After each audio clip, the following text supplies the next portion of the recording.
राम राम मेरे प्यारे भाइयों, आज हम लोग देखेंगे चालक तथा विद्युत रोधी अथवा परावैद्युत पदार्थ क्या होते हैं। तो ठीक है, समझते हैं चालक क्या होता है। तो चालक आपको पता होगा, बहुत बार सुन भी चुके होंगे, फिर भी यहाँ पर देख लेते हैं कि वे पदार्थ जिनमें बाह्य विद्युत क्षेत्र लगाने पर बहुत अधिक आवेश वाहक गतिमान हो जाते हैं, यानी कि वे मतलब पदार्थ जिनमें हम लोग क्या करें कि बाह्य विद्युत क्षेत्र यानी कि इसमें हम लोग करंट फ्लो करवाएं, तो क्या होगा कि बहुत अधिक तेजी से वो क्या करने लगेंगे, फ्लो करने लगेंगे, यानी कि बहने लगेंगे उसमें आवेश। तो और उसमें करंट बहुत तेजी से बहने लगेगा, यानी कि वही होता है चालक पदार्थ यानी कि कंडक्टर। ठीक, तो समझ गए आप कि चालक क्या होता है। नहीं समझे तो फिर से देख लेते हैं कि वे पदार्थ जिनमें बाह्य विद्युत क्षेत्र लगाने पर बहुत अधिक आवेश वाहक गतिमान हो जाते हैं, यानी कि उसमें जो आवेश होते हैं वो गतिमान हो जाते हैं, मतलब संचित रहते हैं, वो गतिमान हो जाते हैं, माने गति की अवस्था में आ जाते हैं। वो होते हैं हमारे चालक पदार्थ यानी कि कंडक्टर होते हैं। यानी कि हम कह सकते हैं कि मान लीजिए एक तार है, इसमें हम लोग अगर थोड़ा सा करंट फ्लो करवाएं तो ये बहुत तेज यहाँ से जाने लगेगा, यानी कि इसमें बहुत तेज करंट का फ्लो होगा। और वो क्यों होगा? क्योंकि उसमें मुक्त इलेक्ट्रॉन पाए जाते हैं, यानी कि इसमें बहुत ज़्यादा मुक्त इलेक्ट्रॉन पाए जाते हैं। किसमें? तो इसका उदाहरण है लोहा, चांदी, एल्युमिनियम, तांबा, पारा आदि, मतलब और भी सभी है, लेकिन ये मुख्य है लोहा, चांदी, एल्युमिनियम, तांबा, पारा आदि। ठीक, इन सब में अगर हम करंट फ्लो करवाते हैं तो बहुत तेज़ी से उसमें करंट फ्लो हो जाएगा, यानी कि उसमें करंट फ्लो होगा।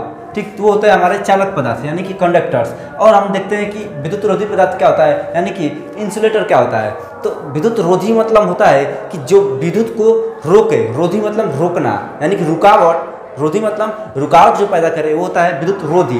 ठीक, तो विद्युत का रुकावट जो पैदा करे वो होता है हमारा विद्युत रोधी पदार्थ। ठीक, यानी कि इसका डेफिनेशन ये होगा कि वे पदार्थ जिनमें धारा का प्रवाह संभव नहीं, यानी कि इसमें अगर हम धारा प्रवाहित करें तो उसमें प्रवाहित होगा ही नहीं, कितना भी ढकेल दे, कितना भी कोशिश करने, नहीं उसमें होगा तो नहीं होगा।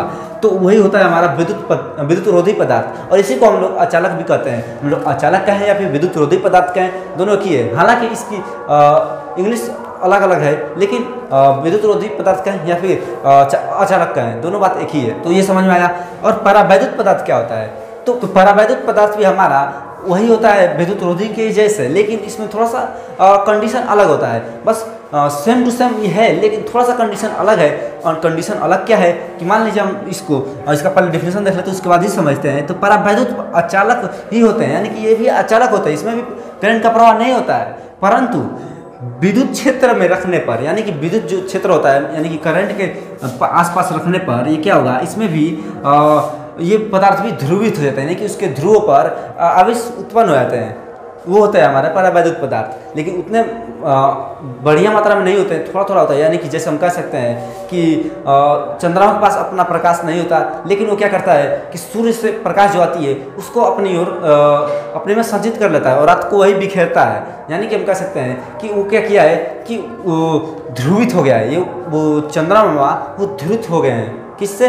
तो सूर्य भगवान के प्रकाश से। ठीक, तो वैसा ही क्या होता है कि विद्युत क्षेत्र, यानी एक विद्युत क्षेत्र है। ये मान लीजिए एक हमारा तार है, इसका एक विद्युत क्षेत्र है। ठीक, ये इसका विद्युत क्षेत्र जो है, अगर इसके अंदर हम लोग परावैद्युत पदार्थ को ज़्यादा टाइम तक रख दें, ज़्यादा देर तो रख दें, तो क्या होता है कि इसके ध्रुव पर हमारा आवेश चलने लगता है, यानी कि ध्रुवित हो जाता है, वो हमारा पदार्थ ध्रुवित हो जाता है। ठीक, तो वही होता है हमारा,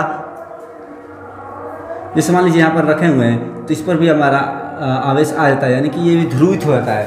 तो यही होता है हमारा परावैद्युत पदार्थ। तो उम्मीद करते हैं कि परावैद्युत और विद्युत रोधी में आपको अंतर और अचालक में अंतर आपको पता चला होगा। ठीक, तो उम्मीद करते हैं आपको समझ में आया होगा। और यदि अभी भी इसमें कहीं पर भी आपको डाउट है तो आप हमें कमेंट करें, हम आपको तुरंत रिप्लाई देंगे। और यदि आपको किसी भी टॉपिक का वीडियो मेरे चैनल पर चाहिए तो आप हमारी स्टडी और उस टॉपिक का नाम सर्च करेंगे तो हमारे चैनल पर वीडियो आ जाएगा, आप वहाँ पर अच्छे से देख सकते हैं और समझ सकते हैं। ठीक, तो मिलते हैं अगले वीडियो में। राम राम।